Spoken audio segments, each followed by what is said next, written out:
放假后的第一个上班日，后不少人拢神叨叨无精神。不过今日真无同款，竟然会当伫上班的途中看到、听到热情的舞蹈以及音乐。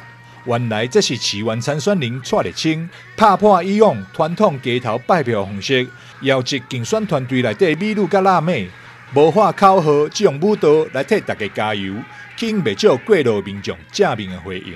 拜一上班的时阵，看到安尼拜票方式，你感觉安怎？赞，安怎讲？新奇啊！对啊，你讲者。新奇啊！新奇的哈。创新啊！创新啊！好啦，都没这个。养眼啊！养眼。可爱呀！太可爱，笑脸啊！笑脸啊！哈。你为什么无用传统街头拜票，改这种创新的舞蹈加油方式？安南区市原参选人蔡立青表示。传统站路口呢，跟民众打招呼，其实对他们来讲哈，也比较无感哈。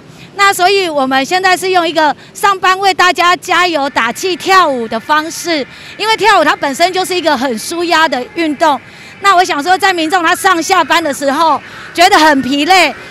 压力很大的时候，然后他看到这一幕，我们为他加油，我觉得他心情会放松很多。不管是他上班前一个舒压，还是他下班觉得很疲累，我们再为他加油。我觉得呢，都是对他们来讲还稍微有点意义哈，比较其他选举动作。所以我们希望在上下班的时候来为大家加油，那也来争取，当然是争取大家对我们的印象哈，加深大家对我们的印象，也为我们的市民朋友加油。无话把声寻求支持，蔡立青用活泼的舞蹈方式为过路民众加油打气，展现另类竞选模式，也成功引起了讨论。